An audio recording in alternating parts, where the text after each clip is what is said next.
안녕하세요. 저는 정말 몹쓸 생각으로 힘겨운 하루하루를 버티면서 보내고 있습니다. 남들이 들으면 정말 어떻게 저 따위 생각을 하냐고 손가락질하고 욕을 하실 걸 잘 알고 있습니다. 하지만 제 입장을 알고 나서도 어떻게 생각하실지가 너무 궁금했고, 그로 인해서 수많은 분들께서 봐주시는 이곳에 묻고 싶더라고요. 그래서 부끄러운 마음이 크지만 도움을 청하고 싶어서 제 사연을 적어보내게 되었습니다. 부디 끝까지 읽어주시고 현명한 조언 말씀 부탁할게요. 우선 제 소개를 간단하게 말씀드리면 저는 20대 후반의 유부녀입니다. 그리고 지금은 한 지붕 아래에서 저와 남편, 그리고 도련님과 함께 지내고 있죠. 처음부터 도련님이 함께 살았던 건 아니었는데 도련님이 대학교에 가기 위해서 저희 집에 지내게 되면서 결국 사건이 터지고 말았습니다. 왜냐하면 제가 도련님을 사랑하게 되어버렸기 때문이죠. 남편과는 제가 20살이 되었을 때 만남을 가지게 되었습니다. 어릴 때 철없이 만나서 이렇게 사랑이 변했다고 생각할 수도 있겠지만 제 인생에 있어서 모든 걸 다 줘도 전혀 아깝지 않은 그런 완벽한 남자였습니다. 그리고 남편도 결혼을 하기 전에는 세상 그 누구보다 저를 아껴주고 사랑해줬던 남자였죠. 저희가 처음 만나게 된 건 다름 아닌 제가 다니던 대학교에서 만나게 되었습니다. 그때까지만 해도 정말 세상 물정도 몰랐고 학창시절에는 오로지 제가 바라던 이 학교를 오기 위해 공부에만 전념하면서 살았습니다. 그래서 남들이 다 해보는 연애도 한번 제대로 해본 적도 없었고 연애는 까짓거 대학교 가서 실컷 해보면 되지라는 생각이 컸었죠. 하지만 막상 대학교에 입학하고 나서 수많은 남자들을 마주하게 되면서 제 성격을 잘 알게 됐습니다. 나름대로 많은 사람들이 제게 고백을 해줬지만 도저히 용기를 내서 사귀고 싶은 사람이 없더군요. 그러다 신입생 환영회를 하는 자리에서 제 남편을 만나게 되었습니다. 남편은 그때 당시에 학교에 다니고 있던 재학생은 아니었고 작년에 졸업을 하고 회사에 취직해서 대학교 후배들을 만나러 왔던 사람이었죠. 그러자 제 옆에서 술을 마시던 선배들이 수근대기 시작하더라고요. 제 남편이 작년에 여기 학과 대표였다면서 공부를 진짜 잘했다고 말했습니다. 그리고 졸업을 하자마자 대기업에서 데려가려고 줄을 설 정도로 능력이 출중한 선배라고 하더군요. 그래서 저는 그런가 보다 생각을 하고 넘겼고 그때는 솔직히 큰 관심이 없었습니다. 왜냐하면 어린 나이였던 저는 능력이 좋은 남자보다는 얼굴이 잘생긴 남자에게 더 관심이 많았기 때문이죠. 그렇게 그냥 별 생각 없이 저는 술을 한 잔씩 마시고 있을 때였습니다. 갑자기 제 옆으로 대뜸하더니 자신을 소개하면서 악수를 건네더라고요. 자신은 작년에 졸업을 했고 대기업 어느 곳에 다니고 있는데 반갑다면서 묻더군요. 그런 이야기들은 이미 듣기도 했고 제게는 이 남자가 별로 관심이 없었지만 웃으면서 네 선배님 반가워요 라고 대답을 했죠. 그렇게 간단하게 인사만 하고 그 자리를 떠날 줄 알았는데 그날 술자리가 끝날 때까지 지겹도록 제 옆에서 이야기를 하는데 그때는 왜 이러는 거지 싶었습니다. 그렇다고 처음에 생각했던 마음처럼 계속해서 관심이 없지도 않았습니다. 이야기를 한참 나누다 보니 정말 똑똑하고 젠틀한데 매력까지 넘쳤던 이 남자에게 약간은 호기심이 들었기 때문이죠. 그리고 주변에 있던 여자 선배들은 인기 많던 선배님이 이러는 모습은 처음 본다면서 말을 하는데 그 말을 듣고 나니까 괜히 저도 모르게 우쭐해지는 기분까지 들더라고요. 한참 뒤 술자리는 끝이 났고 저는 집으로 가려고 택시를 기다리고 있었습니다. 그때 뒤에서 선배는 제 앞에 차를 대더니 집까지 데려다 준다고 했죠. 그러면서 자신은 차를 갖고 와서 술 안 마셨으니 걱정 안 해도 된다고 얼른 타라고 말했습니다. 저는 술에 좀 취해서 피곤한 것도 있었고 처음으로 보는 외제차에 관심이 생겨서 그 차에 올라탔습니다. 그때는 무슨 정신이었는지 술에 취해서 온갖 헛소리를 했던 것 같네요. 선배님은 졸업하자마자 돈이 어딨어서 이런 차를 샀냐고 하는 둥. 선배님이 이 학교에서 인기도 제일 많고 공부도 완전 잘했다면서요? 라며 정신없는 소리를 내뱉었죠. 그러자 그 선배는 자신보다 어린 동생이 혀가 꼬여서 헛소리를 하는 걸 좋게 봤는지 제게 귀엽다고 하더니 주말에 둘이서 같이 밥이나 먹자고 하더라고요. 저는 반쯤 정신이 나가 있었기에 별로 생각이란 걸 거치지 않고 약속을 잡게 되었습니다. 하지만 다음날 눈을 떠서는 망했다 싶은 마음이 들었죠. 물론 그 선배에게 호기심이 생기기는 했지만 그건 단순히 호기심일 뿐 제가 꿈에 그리던 첫 연애 상대는 절대 아니었기 때문입니다. 그렇다고 술에 취해서 약속을 잡은 거라며 실수라고 할 수도 없는 노릇이었고, 주말이 오기까지 너무나도 침울한 마음으로 한 주를 보내고 있었습니다. 결국 약속한 주말이 찾아왔고 남자와 단둘이 만나는 건 처음이었기에 내심 많이 떨리더군요. 저는 약속 시각에 맞게 약속 장소에 도착을 했고 고급스러운 식당 안으로 들어갔습니다.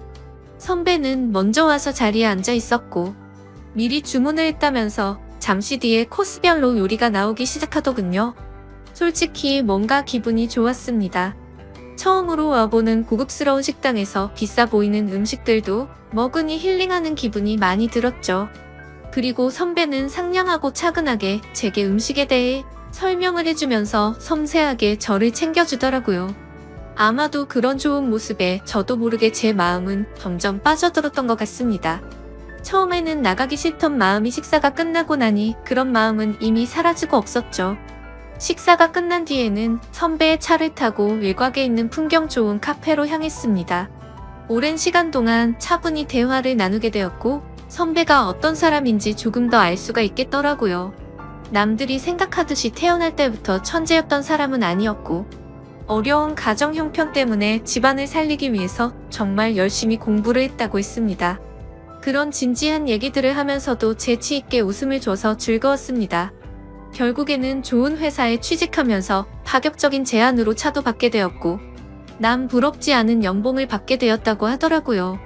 그러면서 자신은 저를 처음 보는 순간부터 숨이 멎을 만큼 반하게 됐고 진지하게 만나볼 생각이 없냐고 했습니다. 솔직히 그때는 많은 호감이 생기기는 했지만 그 선배와 연애를 하고 싶은 마음은 없었죠. 저는 정말 죄송하다고 거절을 했고 그 선배는 자신이 너무 성급했던 것 같아서 미안하다고 하더라고요. 그러면 우선 부담 없이 한 번씩 같이 만나서 밥이나 먹고 친하게 지내보자길래 어쩔 수 없이 그러자고 대답하게 되었습니다. 그날 이후로 선배를 가끔씩 만나며 지냈습니다. 아주 좋지도 않았고 그렇다고 관심이 없지도 않은 그런 마음이었죠. 그러다 어느 날 학교 행사가 있어서 선배는 또 다시 학교로 찾아오게 되었고 그 선배의 진가를 알게 되어버렸습니다. 처음 봤던 날은 술에 취해서 잘 몰랐는데 정말 유명한 연예인이라도 왔다는 듯 여자 선배들은 평소 알던 모습을 숨긴 채로 엄청나게 애교를 부리더군요. 분명 그렇게까지 관심이 없었는데 그런 모습을 보고 있으니 저도 모르게 질투라는 감정이 생겨났습니다. 저는 어디서 그런 용기가 났는지 대뜸 선배에게 친한 척 다가가서 인사를 했더니 선배는 활짝 웃으면서 잘 지냈냐면서 제 머리를 쓰다듬더라고요. 그 순간 주변에 있던 모든 사람은 일시정지가 되어버렸고 저는 가슴이 뛰기 시작했습니다. 그날 그 사건으로 인해 저는 제 진심을 알게 되었고 고백을 받았던 제가 오히려 선배에게 제 마음을 알려주고서 연애를 시작하게 되었죠. 처음에는 하나의 문제도 없다고 생각될 만큼 모든 순간이 행복했고 만족스러웠습니다. 그래서 어린 나이임에도 불구하고 저는 결혼 고백을 승낙하게 되었고 22살이라는 어린 나이에 유부녀가 되어버렸던 거죠. 그때는 이 사람과 지내면 평생이 행복하겠구나 싶었습니다. 하지만 그런 행복은 결코 오래가지가 않더군요. 처음에는 다른 신혼부부들처럼 알콩달콩 행복했던 것 같습니다. 하지만 결혼을 하고 6년 정도가 지나게 되자 남편은 저를 가정부처럼 생각하는 듯 했죠. 부부라고 보기엔 어려울 정도로 대화도 잘 이뤄지지가 않았고 야근을 밥 먹듯이 하다 보니까 함께 있는 시간도 점차 없어졌습니다. 처음에 그런 징조가 있을 때만 해도 저는 그런 현실이 슬퍼서 많이 울었습니다. 하지만 그런 슬픔도 시간이 갈수록 무뎌지더니 그러거나 말거나 라는 생각으로 지내고 있더군요. 그러던 어느 날 남편과 식사를 하던 중 남편은 무심하게 얘기를 하더라고요. 남편의 막내 동생이 취업을 하려고 면접을 보고 다녀야 하는데 취직을 할 때까지만 이곳에서 지내야 한다고 했죠. 저는 저와 한마디 상의도 없이 그런 결정을 내리고 통보하는 모습에 화가 났습니다. 결국에 또 싸움을 하게 됐고 도련님이 오면 나는 집 나갈 거라고 통보하고 방으로 들어가 버렸죠. 하지만 제 협박 아닌 협박은 남편에게 전혀 통하지도 않더군요. 그러거나 말거나 라는 마음인지 주말 아침 일찍 현관 벨이 울려서 봤더니 도련님이 왔더라고요. 저는 미리 알지도 못했기에 깜짝 놀랐습니다. 그저 당황스럽기도 했고 남편 때문에 화도 났었고 그런 복잡한 마음이었던 것 같네요. 하지만 그런 상황을 전혀 모르는 도련님에게 문도 열어주지 않을 수는 없어서 문을 열어주고는 아무렇지 않은 척 반갑게 인사를 건넸습니다. 마지막으로 봤을 때가 결혼식쯤이었는데 그 사이에 엄청난 미남의 남자로 컸더라고요. 처음 보는 순간 제가 좋아하는 남자 배우를 닮은 외모에 키도 모델처럼 커서 솔직히 많이 놀랄 정도였죠. 저는 오랜만에 만나서 반갑다며 어떻게 몇 년 사이에 이렇게 다 컸냐고 말을 했습니다. 그러자 도련님은 저도 군대도 다녀왔고 어엿한 성인인데 당연히 다 컸죠 라면서 웃더라고요. 아무튼 갑작스럽게 벌어진 상황에 도련님이 언제 올지를 몰랐다며 얼른 방 정리를 마무리한다고 했더니 괜히 이렇게 민폐 끼치게 돼서 죄송하다며 저를 돕겠다고 하더군요. 그렇게 함께 비어있던 방을 쓸고 닦고 정리를 마치면서 어색함이 실었기에 많은 대화들을 나누었습니다. 도련님은 여자친구가 없는 상황이었고 남들처럼 대학교를 끝마치지 않은 이유가 사실 따로 있었더군요. 남편에게는 취업을 하기 위해서 왔다고 했지만 제게 비밀이라면서 말해준 사실은 오디션을 보기 위해서 왔다고 했습니다. 누가 봐도 후광이 비칠 정도의 외모에 왜 연예인을 하지 않나 생각했는데 아니나 다를까 배우 쪽으로 진로를 정했다는 걸 알게 되었던 거죠. 그 말을 듣자마자 저는 열심히 응원한다며 저도 모르게 박수가 절로 나오더라고요. 무슨 팬이 연예인을 응원하듯이 행동한 게 창피해서 머쓱해하고 있는데 그 모습을 보더니 도련님은 웃겨서 쓰러지려고 하더군요. 그래도 그 덕분에 뭔가 어색함이 조금은 사라지는 듯 했죠. 그렇게 짐을 다 풀고 나서 도련님은 밖에서 일을 좀 보고 온다며 집 밖으로 나갔습니다. 그제서야 조금 정신이 번쩍 들더라고요. 이제 와서 다시 집에서 나가라고 할 수도 없는 노릇이고 어쩔 수 없이 당분간은 함께 지내야겠구나 생각하고 체념을 했습니다. 그날 저녁 남편과 도련님은 함께 식사를 나누면서 그동안의 회포를 풀었고 다음 날부터는 가정주 부인 저와 따로 일이 없던 도련님은 대부분의 시간을 함께 보내게 되었습니다. 혼자서 외롭게 있던 집에서 도련님과 이것저것을 함께하니 예전과는 달리 무료할 틈이 없었죠. 혼자 하던 식사를 함께 먹게 되었고 장을 보려고 나가려고 하면 어느새 제 옆에 따라와서는 무거운 짐들을 다 들어주더군요. 그리고 쉬면서 보내는 시간에는 같이 TV도 보고 영화도 보는데 사소한 것들 하나하나 모든 게 너무 잘 맞아서 편하더라고요. 좋아하는 영화나 음악 같은 취향들도 비슷했고 너무 완벽주의자였던 남편과는 달리 엉뚱한 구석의 도련님은 제 마음을 편하게 해줬습니다. 그렇게 몇 달은 너무 쏜살같이 지나가게 되었고 저희는 뭔가 모르게 너무 가깝게 지내는 게 아닌가 싶을 정도의 사이로 지내고 있었죠. 그러다 어느 날 새로운 그림을 벽에 달기 위해서 망치로 못을 내려치다가 그만 놓쳐버리고 말았습니다. 그런데 하필이면 망치는 다리 사이로 떨어지더니 제 발가락을 엄청 세게 내려친 거였죠. 그래서 저는 그 자리에서 크게 소리를 질러버렸고 방에서 있던 도련님은 깜짝 놀라서 뛰쳐나왔습니다. 그러더니 피멍이 나서 발가락이 엉망진창인 모습을 보더니 도련님은 엄청 화가 나서는 소리를 질러버리더군요. 자신한테 말하면 되는 걸 왜 굳이 해서 이렇게 다치냐면서 무섭게 다그치더라고요. 그러더니 너무 걱정하는 모습으로 눈물이 글썽거리면서 저를 들어 안더니 차가 있는 지하로 내려갔습니다. 정신없이 뛰어가는 와중에도 제게 아프지 않냐고 물어보길래 저는 너무 아프다고 말했고 조금만 참으라더니 병원으로 쏜살같이 갔죠. 급하게 치료를 끝내고 나니 도련님은 화를 낸 게 무안했는지 사과를 하더군요. 형수님이 다치셔서 너무 깜짝 놀라서 화를 내게 된 거라고 죄송하다고 했습니다. 그런 모습을 보고 있으니 제 걱정을 해준 도련님의 모습에 고마운 마음과 묘한 마음이 들어서 괜찮다고 했죠. 그렇게 도련님과 저는 집으로 돌아가게 되었고 저녁 늦은 시간에 남편이 들어와서 오늘 있었던 일을 말해줬습니다. 그런데 남편은 쳐다보는 둥 마는 둥 하더니 조심 좀 하지 이 한마디가 그치더군요. 아마도 그때부터 남편에게 향하던 사랑이 완전 식어버린 듯합니다. 그날이 있고 며칠 뒤 남편은 중요한 일이 있어서 하루 동안 출장을 다녀온다고 하더라고요. 그래서 그런가 보다 하고서 남편을 떠나보냈고 다리를 다친 저를 부축해주는 도련님과 함께 장을 보러 나갔습니다. 그런데 그날따라 주변에 보이는 커플들이 한없이 부러워 보였습니다. 남편과 밖에서 식사를 한 지는 언제인지 기억조차 나지 않았고 너무 비참한 인생을 사는 듯한 제 모습이 짜증이 났죠. 그래서 도련님에게 오늘 우리 외식하고 들어갈까요? 라고 물었고 도련님과 함께 결혼 전에 자주 가던 단골 식당으로 갔습니다. 식당 주인 아주머니께서는 왜 이렇게 오랜만에 왔냐면서 어떻게 미모가 예전 그대로 예쁘냐며 저를 부끄럽게 칭찬을 해주시더라고요. 그 말을 듣고 있던 도련님은 저희 형수님이 예전에도 지금처럼 예뻤냐고 묻더군요. 그러자 식당 아주머니는 그때도 완전 예뻤다며 걸핏하면 다른 남자들이 번호 물어보고 가고 그랬다며 말하셨습니다.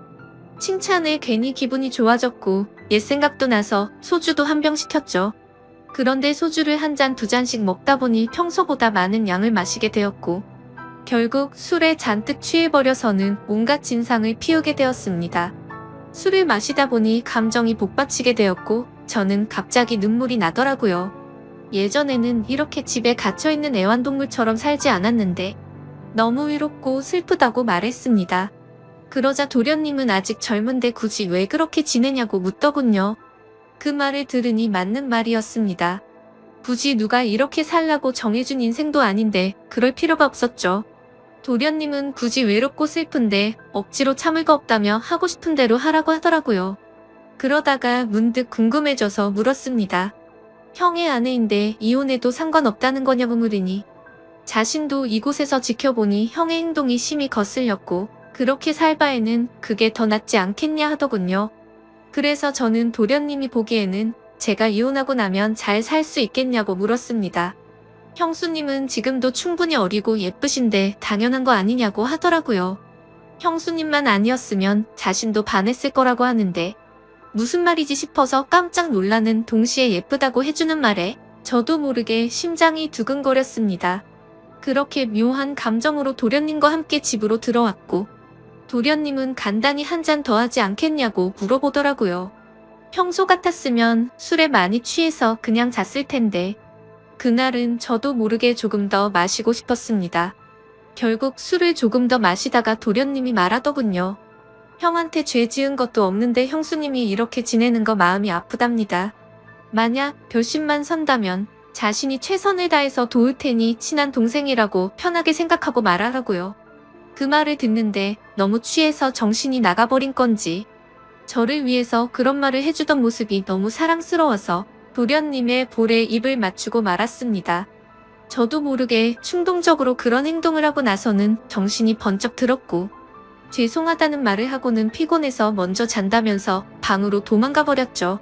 그렇게 실수를 저지르고 나서 아침 일찍 남편은 다음날 집으로 돌아왔고 저는 남편에게 엄마가 아프셔서 집에 좀 다녀온다고 말하고는 도련님이 일어나기도 전에 집에서 나갔습니다.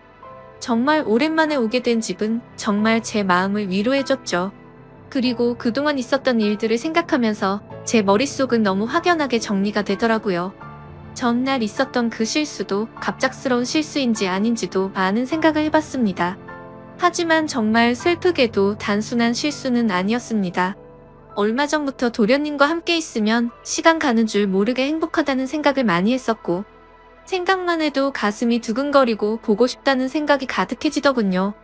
하지만 이건 도저히 말도 안 되는 사랑이란 생각에 마음이 너무 심란해졌습니다. 그냥 이런 생각을 갖고 있는 게 답답하기도 했고 오랜만에 단짝 친구를 보고 싶어서 연락을 하고 무작정 나갔습니다. 오랜만에 만난 친구와 또다시 술잔을 기울이게 되었고 그 친구와는 정말 있는 말 없는 말 다 할 정도로 평생지기 친구였기에 술에 취해서는 제가 겪고 있는 고민에 대해서 모든 걸 물어봤습니다. 친구는 제가 외롭고 슬프다고 생각이 든다면 남편과 이혼을 하는 건 정말 훌륭한 선택 같다고 생각한다더군요. 하지만 도련님에 대해 느끼는 그 감정이 평생 동안 갈 수 있을 것 같냐고 했고 아무리 둘이서 사랑해서 만난다고 치더라도 주변 사람들의 시선은 감당할 수 있냐고 묻더라고요. 그 말을 듣고 저도 제어가 안 되는 제 마음이 너무 미웠습니다. 그런데 그때 때마침 도련님에게서 장문의 메시지가 왔습니다. 형수 어제 그 마음이 진심인지 아닌지는 잘 모르겠지만 사실 나도 예전부터 형수를 보면 많이 설레게 되었어요. 그렇다고 이런 잘못된 사랑을 키워나가는 건 절대 아니라고 생각했기에 참았어요. 그런데 어제 힘들어하던 그런 속마음을 알고서 용기를 내고 싶고, 형수의 행동에 저도 이제는 제 마음을 숨기고 싶지 않아요. 다른 사람의 시선도 중요하지만 우리 둘만 행복할 수 있다면 그걸로 만족해요. 그리고 굳이 우리가 이곳에서 지낼 필요도 없고 해외에서 새로운 시작을 하면 되니까 신중하게 생각해주세요. 이렇게 메시지가 왔는데 그걸 보자마자 제 마음은 더욱 더 심란해졌습니다. 그날부터 잠깐도 쉴 새 없이 어떻게 해야 하지라는 생각으로 며칠이 흘러가봤죠. 하지만 아무리 큰 사랑일지라도 이렇게 드라마에서나 나올 법한 사랑을 하기에는 저는 겁이 많았습니다. 결국 도련님의 고백을 거절해야겠다고 마음을 먹은 채로 제가 살고 있던 집으로 돌아가는 길이었습니다. 그런데 도련님과의 만날지 말지의 생각을 해본 것만으로도 바람을 핀 것처럼 남편에게 미안한 마음이 들었죠. 그래서 오랜만에 남편과 외식을 하고 싶은 마음에 깜짝 놀래켜주려고 남편의 회사로 찾아갔습니다. 남편 회사 근처에 위치한 커피숍에서 커피를 시키고서는 남편에게 연락해서 이곳으로 오라고 하려고 전화를 하려던 순간이었습니다. 그런데 제 눈앞에는 충격적인 광경이 펼쳐지고 말았죠. 신호음이 가는 중에 남편이 저 멀리서 보였는데 어떤 미모의 어린 여자와 입맞춤을 하고는 회사로 들어가더군요. 내가 지금 본 게 도대체 뭐지 싶었고 너무 충격적이었습니다. 솔직히 남편에 대한 미련은 전혀 없는 줄 알았는데 막상 바람을 피우는 그 모습을 보니 배신감에 피가 거꾸로 솟는 기분이더군요. 순간적으로 저는 그 길로 남편이 아니라 곧장 그 여자의 뒤를 따라갔습니다. 그렇게 택시를 따라간 그 길은 제게 너무나도 익숙한 길이었죠. 그렇게 도착한 목적지는 다름 아닌 바로 제가 다니던 대학교였습니다. 저는 택시에 내리자마자 소리를 쳐서 그 여자를 불러 세웠습니다. 그러자 그 여대생은 당황해하면서 저를 쳐다보더라고요. 그래서 저는 다가가서 말했습니다. 나 태호 씨 부인 되는 사람인데 태호 씨가 누군지 아시죠? 라고 했습니다. 그 말을 듣자마자 그녀는 엄청 당황해 하더군요. 태호 선배요? 태호 선배가 부인이 있다는 건 전혀 몰랐는데 라며 말끝을 흐리더라고요.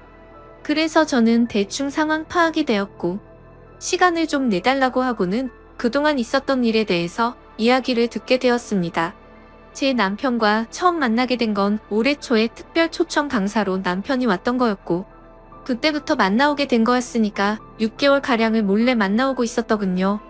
그리고 며칠 전 출장을 갔다 온 것도 이 여자와 여행을 다녀왔던 거였답니다. 이 여자에게는 처음부터 총각인 척 행세를 했다더라고요. 어린 동생 같은 여자가 너무 큰 충격을 받아서 울고 있는데 안쓰럽기까지 하더라고요. 그래서 말했습니다. 나도 이 학교 나와서 언니 같아서 해주는 말인데 그 남자 정말 변하기 시작하면 끝도 없는 놈이라고 했죠. 나는 오늘부로 이놈이랑 당장 끝낼 거라서 상관없는데 앞으로 어떻게 할지는 잘 결정하라고 말하고는 집으로 돌아와 버렸습니다. 저는 그렇게 집으로 모든 짐을 싸서 나가려고 가고 있는데 남편이란 놈에게서 한참 동안 전화가 오더니 계속 받지 않으니 그 여자애와 통화를 하는 건지 전화가 그만 오더군요. 현관문을 열고 들어서자 도련님이 아무렇지 않다는 듯이 해맑은 미소로 웃으면서 반기는데 참아왔던 눈물이 왈칵 쏟아졌죠. 도련님은 너무 당황해하면서 저를 끌어안아줬고 한참 울고 나서 모든 사실을 이야기해줬습니다. 그러자 제게 말하더라고요. 차라리 잘된 거라고 생각하랍니다. 자신도 그런 더러운 짓을 한 친형을 앞으로 마주보는 것조차 싫다면서요. 하지만 그 순간에는 일단 당장은 짐을 싸서 나가고 싶고 한순간도 그곳에 있기가 싫었습니다. 그래서 이 이야기는 나중에 하자고 말했고 도련님은 제 짐을 들고 저희 본가까지 저를 바래다 줬죠. 저는 오늘 있었던 상황이 정신이 없어서 온몸에 힘이 빠져서 잠이 들고 말았습니다. 그런데 그날 밤 벨소리가 울리더니 도련님에게서 전화가 오더라고요. 집 앞이라고 나오라고 해서 나가봤더니 얼굴에 피멍이 들어서는 저를 아프게 한 게 너무 열받아서 참을 수가 없었답니다. 그냥 너무 보고 싶어서 참아왔다며 친형이 한 짓 때문에 상처받아서 울고 있는 저를 보는 게 너무 슬펐답니다.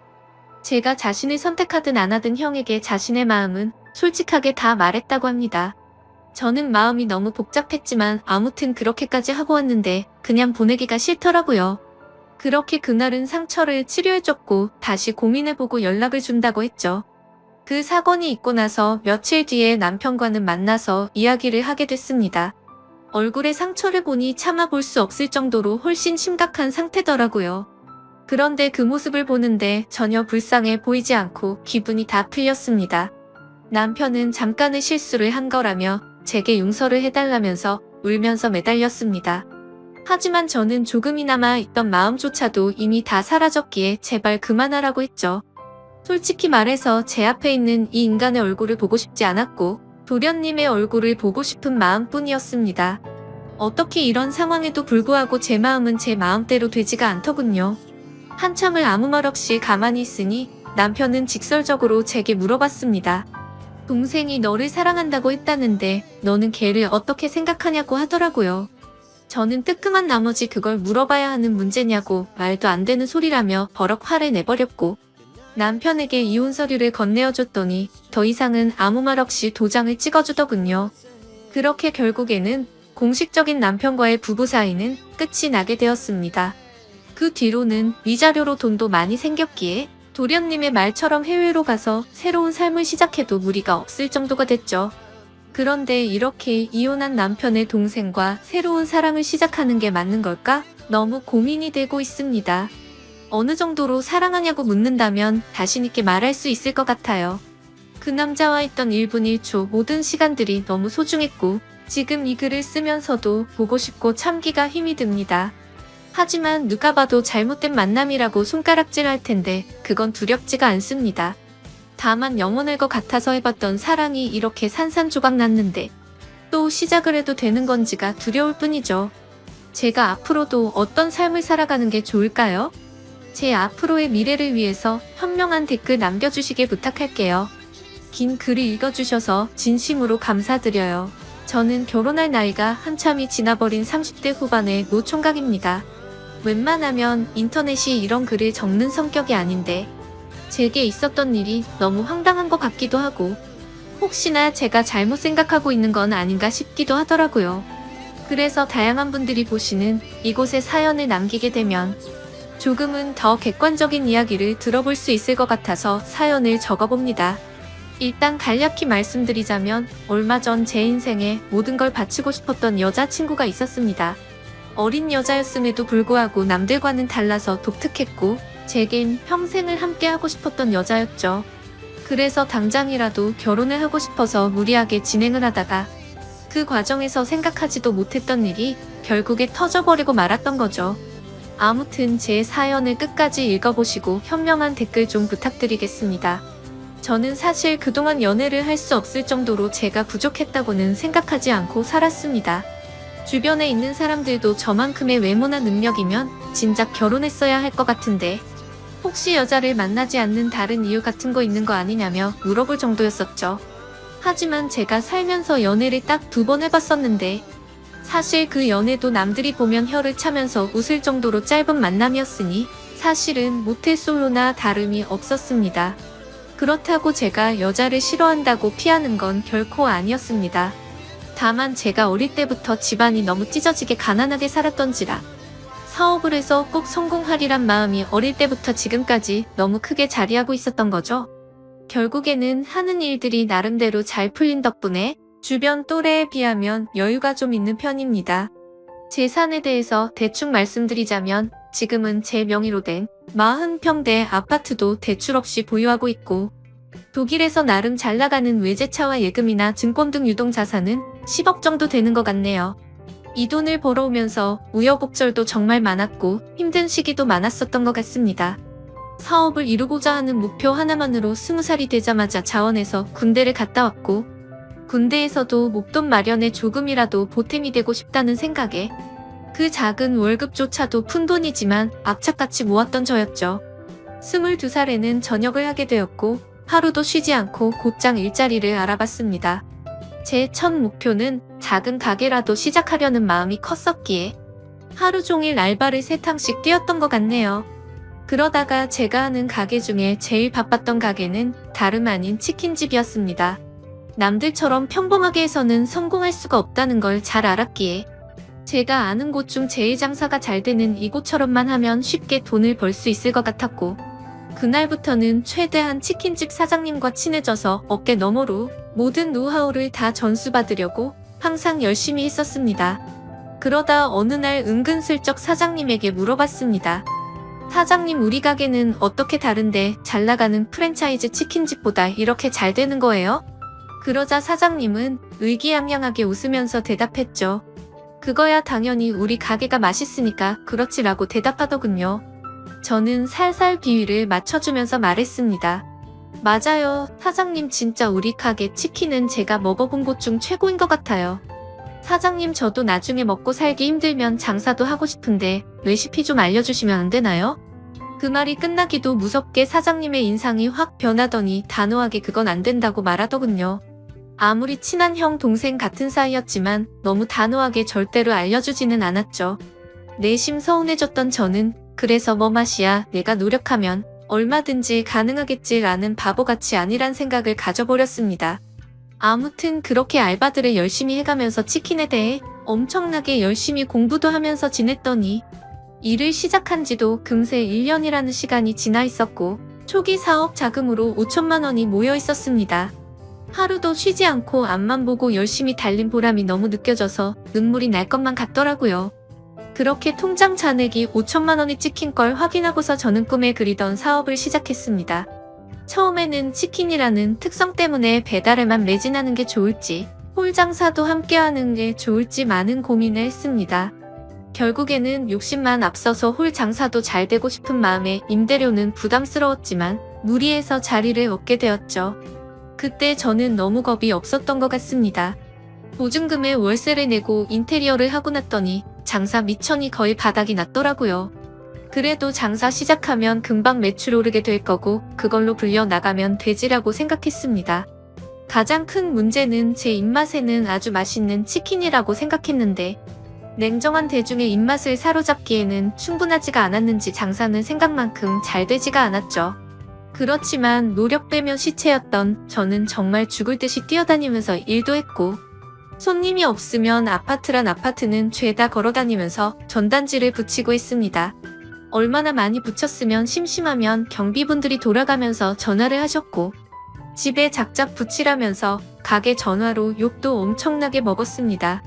하지만 사람이 노력만으로는 결코 성공이 쉽게 되는 게 아니고란 걸 뼈저리게 느꼈습니다.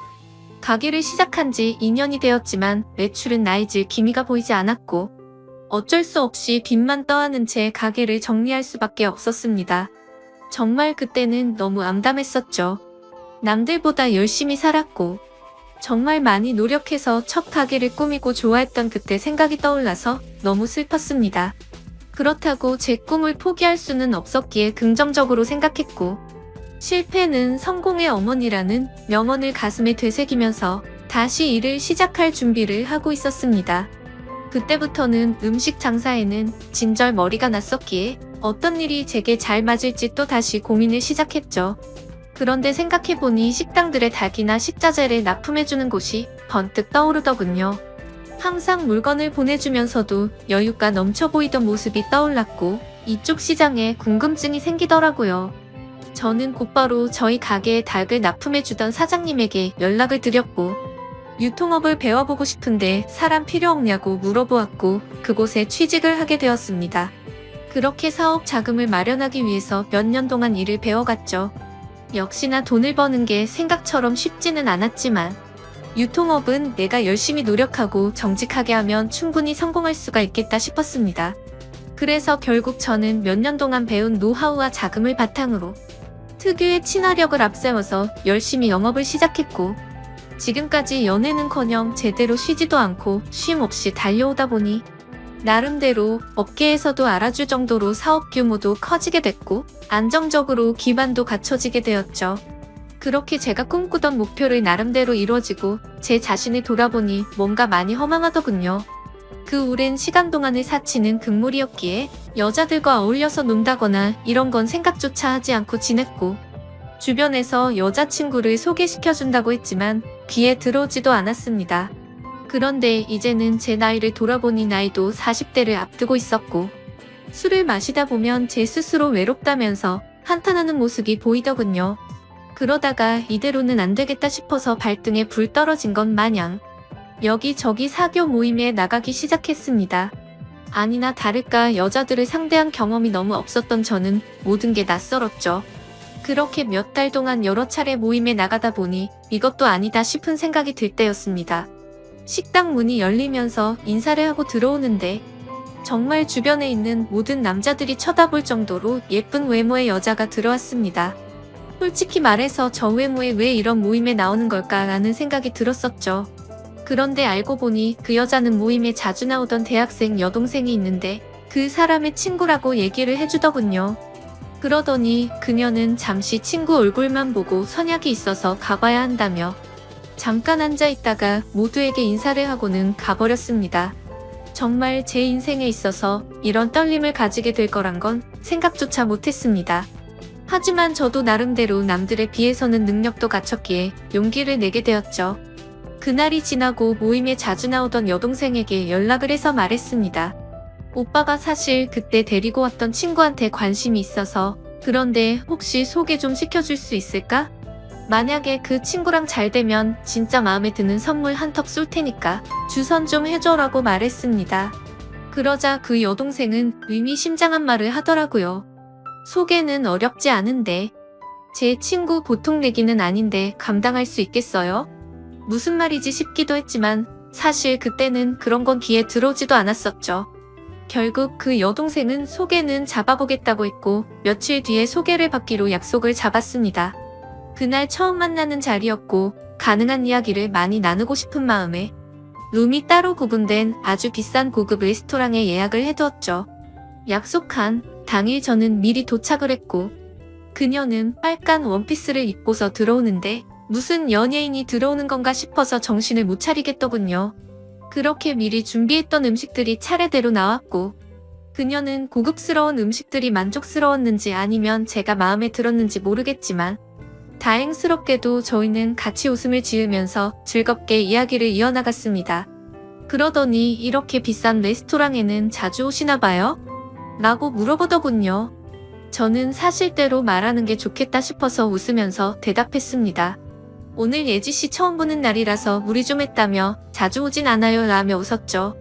그러자 그녀도 저도 이런 데는 처음 와보는데 뭔지도 모르고 그냥 먹는 거라고 하더라고요. 순수해 보이는 모습에 저는 그녀에게 더욱 호감을 느끼고 있었습니다. 그렇게 이런저런 얘기를 주고받다가 와인을 한 잔씩 하다 보니 그녀는 취기가 올라왔는지 두 볼에 손을 대고서 저를 빤히 쳐다보더니 나이에 비해서 동안이고 귀엽게 생기셨네요 라고 하더군요. 갑자기 무슨 말을 하는 건가 싶어서 놀랬지만 좋게 봐주는 듯해서 속으로는 기분이 좋았죠. 그렇게 첫째 날은 서로가 무리하지 않고 식사를 즐겁게 마쳤고 주말에 보고 싶었던 콘서트가 있는데 같이 보러 가자고 했고 자연스럽게 애프터 신청을 하게 되었습니다. 사실 그때까지만 해도 너무 예의도 바르고 순수해 보였던 그녀였기에 소개를 시켜줬었던 그 여동생이 괜히 심술나서 장난을 친 건가 보다 했습니다. 그날 대리기사를 불러서 뒷자리에서 그녀를 데려다 주는데 술 기운에 약간 취했던 건지 살짝 제게 기대던 그녀가 너무 예뻐 보이고 두근거렸죠.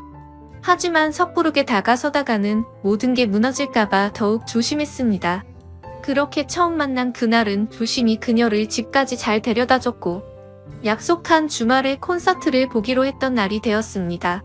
저는 그날따라 일이 많은 바람에 생각보다 퇴근 시간이 늦어졌고 약속 시간에 맞춰서 가려고 애써봤지만 퇴근 시간에 걸려버렸죠. 결국 약속보다도 30분이나 늦게 도착을 하고 말았습니다. 그래서 도착하자마자 기다리고 있던 그녀에게 미안하다고 말을 했죠. 그녀는 일하다 보면 늦어지는 건 어쩔 수 없는 거 아니까 이해한다고 해주더군요.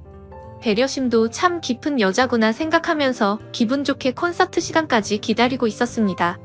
그렇게 기다리던 중 그녀는 갑자기 오늘 늦게 오셨으니까 부탁 하나만 들어주면 안 되냐고 하더라고요.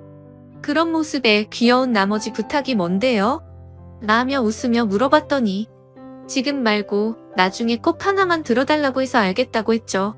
그렇게 설렘을 가득 주던 그녀와 즐겁게 콘서트를 함께 관람하고 나서 곧바로 식사를 위해서 자리를 옮기게 되었습니다. 그녀는 주말이고 하니 식사보다는 오랜만에 술을 마시고 싶다고 하기에 저는 제가 잘 알던 조용하고 고급스러운 술집으로 갔습니다. 둘이서 술을 한 잔씩 마시기 시작하는데 아직 어려서 술이 약해서 그런지 아니면 너무 하얀 얼굴이라 그런지 금세 얼굴이 새빨개지더라고요. 솔직히 그런 소소한 모습조차도 너무 예뻐 보였고 저는 거침없이 사랑에 빠져들고 있었죠. 술을 몇 잔 마시다 보니 그녀도 점점 말이 많아지더군요. 그녀는 제게 왜 이렇게 결혼을 늦게까지 안 했냐고 물어보더니 자신은 지금 당장이라도 최대한 빨리 결혼해서 화목한 가정을 이루고 싶다더라고요. 그러더니 자신은 자신만을 위한 옷장도 생겼으면 좋겠다며 옷, 신발, 가방 등으로 방을 가득 채우고 싶다고 말했죠. 그리고 자신은 집에서 살림하면서 지내는 게 꿈이라고 말하면서 오빠는 결혼하게 되면 부인한테 일 시킬 거냐고 물어보더군요. 저는 그녀가 꿈꾸는 생각에 조금 당황하기도 했었고 당연히 맞벌이를 해야 한다는 생각이 있었습니다. 하지만 그녀가 원하는 대답을 해주고 싶었고 갑작스러운 질문에 저도 모르게 그럼요. 부인이 집에서 살림해주면 저야 고맙죠. 돈이야 제가 열심히 벌면 되는 거니까요 라고 대답하면서 웃으며 넘겼습니다. 그렇게 술집에서 저희는 서로의 호감을 확인하고서 연애를 시작하기로 했고 무리하게 술을 마시다 보니 그녀의 정신은 이미 반쯤 나가 있더군요. 그때부터는 그녀와 말을 편하게 하기로 했기에 부축을 해주면서 물었습니다. 오빠가 집까지 데려다 줄 테니까 주소 좀 불러줄래? 그러자 그녀는 나 지금 이렇게 들어가면 아빠한테 혼나는데 술 좀 뗄 겸 쉬다가 가면 안 될까요? 라고 하더군요. 그 말에 왠지 모르게 심장이 두근거렸고 저도 술에 취해서 그 말이 너무나도 반가웠습니다. 그러면 오빠가 여기 근처에 쉴 만한 곳 좀 찾아볼게 라고 말했습니다. 그녀는 그냥 오빠 사는 곳도 구경하고 싶은데 집으로 가면 안 돼요? 라고 하더군요. 당돌한 그녀의 말에 깜짝 놀랐지만 속마음은 행복할 따름이었죠. 그래서 여자친구와 저는 처음으로 단 둘이 있을 수 있는 저희 집으로 갔습니다. 집에 도착하고 나서 그녀는 이곳저곳을 꼼꼼히 둘러보더니 오빠랑 결혼하면 저도 여기에 지내는 거예요? 이러더군요. 솔직히 제 마음속으로는 무슨 연애를 시작하기로 한날부터 저런 말을 서슴없이 하는 거지 싶더라고요. 그렇지만 혹시라도 기분이 나빠질까 봐서 여자친구의 기분이 좋아지게 대답을 해줬습니다. 앞으로 결혼하면 이 집에다 예지가 원하는 거 다 하면 되는 거지 라며 웃으며 대답해줬죠. 집 구경을 한참 동안 하고서 그녀와 저는 서로를 마주보고 있는데 여자친구는 갑자기 전혀 생각하지도 못한 충격적인 말을 하더라고요. 사실은 이렇게 같이 있어서 좋긴 한데 자신은 혼전순결이라며 제게 미리 말해줘야 할 것 같다더군요. 그 말을 듣고 나니 솔직히 신체 건장한 남자로서 아쉬운 마음이 컸었지만 여지껏 연애도 안 하면서 잘 살아왔기에 그냥 그러려니 하는 마음으로 이해한다고 말해줬습니다. 그러자 그녀는 이해해줘서 고맙다며 피곤해서 먼저 자겠다면서 빈 방으로 들어갔습니다. 저는 허탈한 마음에 와인을 더 마시고 잠을 잤고 다음날 아침에 일어나 보니 오늘 약속이 있다며 먼저 간다는 쪽지를 남겨뒀더군요. 아마도 그때부터 그녀의 본 모습이 나온 게 아닌가 싶었습니다. 전날 마신 술 때문에 해장을 좀 해야겠다 싶어서 근처 식당에 가서 밥을 먹었고 계산을 하려고 지갑을 열었는데 묵직했었던 현금이 사라지고 없더라고요. 왜냐하면 혹시라도 제가 계산을 하는데 지갑이 비워 보이면 자존심이 상해서 5만원권으로 많이 채워놨었기 때문이었죠. 그때는 가끔 술 마시고 돈도 잃어버리는 일이 종종 있었기에 그냥 또 잃어버렸나 생각을 하고 넘겼습니다. 하지만 지금 돌이켜보면 아마도 그 돈도 제 여자친구가 몰래 훔쳐갔던 게 아닌가 싶네요. 아무튼 그날 이후로 저희는 남들처럼 좋은 곳에서 데이트도 하고 다니며 사랑을 키워나갔죠. 다른 날과 다름없던 어느 날 데이트를 하고 있는데 대뜸 부탁이 있다고 하더라고요. 콘서트에서 기다리게 해서 부탁 들어주기로 했던 거 잊지 않았냐면서 혹시 그때 약속했던 부탁 오늘 들어주면 안 되냐고 하더군요. 그래서 부탁이라고 해봤자 별거 있을까 싶어서 무슨 부탁인지 물었죠. 사실은 친구가 남자친구한테 가방을 선물 받았답니다. 친구가 우쭐대면서 자랑하는데 기분이 너무 나빠졌다고 하더라고요. 그러더니 혹시 오빠 나 가방 하나만 사주면 안 돼? 라고 묻더군요. 제가 아무리 돈이 많다 할지라도 어릴 때 고생 해가면서 돈을 벌어봤기에 돈을 허투루 쓰는 걸 굉장히 싫어했습니다. 하지만 그때 당시에는 여자친구를 정말 많이 사랑했기에 차마 거절을 할 수가 없었죠. 결국 어쩔 수 없이 여자친구가 원하는 가방을 사러 갔더니 가격을 보고 기절할 뻔했습니다. 손바닥만한 가방이 300만 원이 넘어가는데 여자친구는 속이 썩어 들어가는 제 마음도 모르고 좋아 죽으려고 하더군요. 남자가 쪼잔해 보이고 싶지 않았기에 아무렇지 않은 척 가방을 사주게 되었고, 그날부터는 여자친구는 제 돈을 쓰는 걸 별로 대수롭지 않게 생각하더라고요. 데이트를 할 때는 당연히 돈 10원도 쓰지 않았습니다. 그렇다고 제가 어리고 학생 신분이던 여자친구에게 뭘 얻어먹고 싶었던 건 아니었죠. 다만 너무 당연하다는 듯 10원도 안 쓰는 모습이 조금은 실망스러웠다고 할까요? 금액이 아니라 마음만으로도 편의점에 있는 생수 하나만 사다 줘도 저는 좋아했을 겁니다. 하지만 정말 미련하게도 그때는 사랑의 콩깍지가 씌었던 건지 그런 실망감을 주는 것도 앞으로 결혼하고 오래 만나다 보면 달라지겠지 싶었습니다. 그리고 또 가장 힘들어지는 건 따로 있었죠.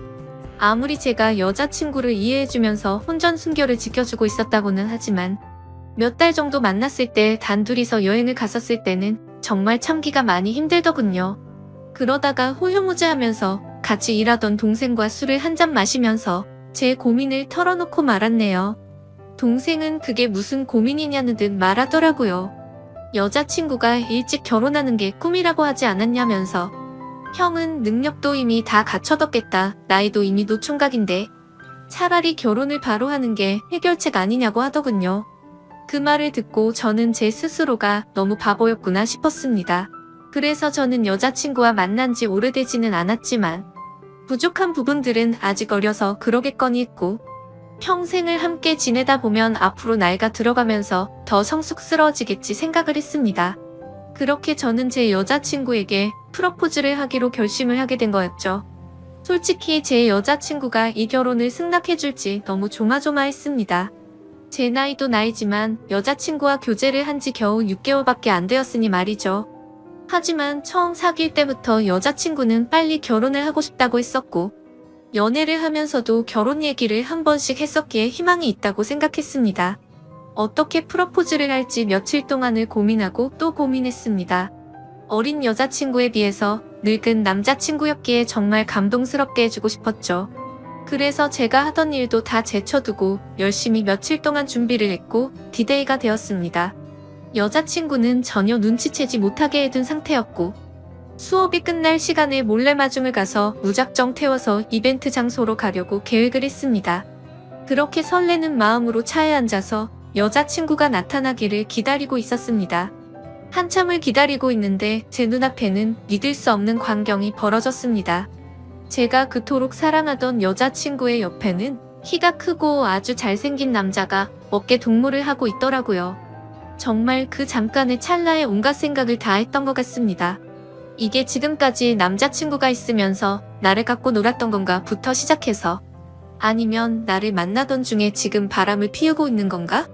혹시 그것도 아니면 요즘 어린애들은 친구끼리도 저렇게 어깨에 손도 올릴 수도 있는 건가라며 온갖 생각을 했습니다. 결론적으로는 아무것도 모른 채 정신 나간 의처증 환자처럼 난리를 치는 건 아니다 싶었습니다. 일단 기왕 이렇게 된 거 어떤 사이인지 몰래 따라가서 지켜보기로 했던 거죠. 프로포즈를 할 생각에 두근거리던 설렘이었는데 그때부터는 화가 나서 폭발해버릴 만큼의 두근거림으로 바뀌어 있었습니다. 조심히 따라가다 보니 둘이서 택시를 잡아 타고는 시내로 이동하더군요. 정말 간절히 빌었습니다. 아니겠지. 아닐 거야 라고 입 밖으로 계속 말하면서 따라갔습니다. 여자친구와 그 남자는 다른 커플들이 데이트를 하듯이 그 사이를 비집고 둘이서 영화관 안으로 들어가더군요. 그렇게 영화가 끝나고 나서는 식사를 하러 자리를 옮겼고 술까지 마시고 있었습니다. 그 둘은 때마침 1층에 있는 창가 쪽에 앉았었기에 차에서도 아주 잘 보이더군요. 그때는 정말 무슨 생각으로 지켜본 건지 이미 멘탈이 다 나가 있었고 하늘이 무너질 것만 같은 충격에 휩싸여 있었죠. 지금 여자친구한테 연락을 하면 뭐라고 대답할까? 라는 생각이 들었고 너무 궁금했습니다. 저는 그래서 곧바로 여자친구에게 지금 뭐하고 있냐라고 카톡을 보냈고, 여자친구는 제 메시지를 읽더니 친구랑 영화 보고 밥 먹으러 왔다고 하더군요. 그래서 내가 바보같이 여자친구를 믿지도 못하고 오해한 건가 싶은 생각이 들기 시작했습니다. 저는 여자친구에게 재밌게 놀다가 집 들어가서 연락줘라고 메시지를 보냈고 더 이상 연락을 하지 않았죠. 친구와 영화 보고 밥 먹는 게 맞았기에 조금은 편안해진 마음으로 그 두 사람을 지켜보고 있었습니다. 하지만 친구라고 하기에는 서로의 얼굴에 손을 가져다 대기도 하는데 저와 데이트를 할 때도 저렇게 밝게 행동을 했었나 생각해봤는데 아니었습니다. 제 스스로에게 너무 비참해졌고 오해라고 생각했던 마음이 다시 확신으로 돌아서더군요. 신락 같은 희망으로 얌전히 지켜보고 있으니 술에 좀 취했는지 비틀거리며 일어나더군요. 그 둘은 다시 택시를 타고 출발을 했고 그때부터는 정말 이성을 놓을 뻔했습니다. 왜냐하면 두 사람은 제가 알던 여자친구의 집 방향이 아니라 다른 방향으로 향하고 있었거든요. 그렇게 도착한 곳은 원룸촌이었고 두 사람은 함께 그 집으로 들어갔습니다. 너무 어이가 없었고 문을 부시고 들어가야 하나 고민을 하고 있었습니다. 그때 여자친구에게서 카톡이 오더라고요. 오빠 나 이제 집에 도착했는데 피곤해서 바로 자려고라고 왔더군요. 머리 끝까지 화가 나서 그 메시지를 보자마자 곧바로 전화를 걸었습니다. 하지만 전화를 받지 않았죠. 그냥 그렇게 전화를 걸고 있는 제 자신이 너무 비참해서 저도 모르게 눈물이 흘렀습니다. 전화를 몇 번 해도 다 무시하고 받지 않길래 한참 동안 멍하니 앉아있다가 카톡을 보냈죠. 딴 남자랑 있느라 전화도 못 받나 보네? 라고 보냈습니다. 그 메시지를 보내고 나서 20분 정도가 지나자 여자친구가 나오더군요. 제 차를 못 보고 지나쳐서 큰 도로변으로 걸어가더니 그제서야 제게 전화가 왔습니다. 전화를 받았더니 여자친구는 화가 났다는 듯이 말했습니다. 오빠 지금 나 미행하고 다니는 거야? 라고 하더라고요. 지금 화가 날 사람이 누군데 그딴 식으로 말하냐고 했더니 지금 무슨 말도 안 되는 걸 착각하는 것 같은데 학교 친구네 잠시 들려서 과제 좀 한 거라며 어디냐고 묻더군요. 그 말도 안 되는 핑계를 듣고 있으니 너무 열이 받았습니다. 너는 집에 갔다고 거짓말하더니 술 마셔서 취한 채로 과제하러 갔다고? 헛소리 하지 말고 앞으로 연락하지 마라 라고 말하고는 전화를 끊었습니다. 그렇게 하고는 계속해서 연락이 오는데 다 무시를 해버렸고 여자친구를 지나쳐서 집으로 들어갔죠. 그날 이후로도 며칠 동안 쉴 새 없이 전화가 오더라고요. 계속해서 전화를 무시하니까 메시지를 장문으로 보내는데 그날 내가 거짓말한 건 미안하다. 하지만 진짜 걔는 내 친구였고 아무 일도 없었다. 혹시라도 오빠가 오해할까봐 거짓말을 좀 하긴 했지만 제발 자신을 믿어달라고 하면서 솔직히 그 남자애가 나한테 관심이 있어서 달라붙는 건 맞는데 나는 전혀 관심이 없다라고 하더군요. 그래서 저도 마지막이다 생각하고 메시지를 보냈죠. 사실 그날 너를 따라간 거는 너와 결혼을 하고 싶어서 프러포즈를 하려고 갔던 거였다. 그런데 다른 남자와 있는 걸 보고 혹시나 하는 마음에 따라갔는데 그 혹시나가 혹시나였다. 네가 원하는 거 평생 하고 살게 해주려고 했는데 이렇게 된 건 내 잘못이 아니다. 그리고 누가 봐도 그 남자만 좋아서 그런 게 아니라 너도 남자친구 대하듯 하는 걸 다 봤으니 앞으로 2번 다시는 나한테 연락하지 말고 잘 살아라. 라고 했습니다.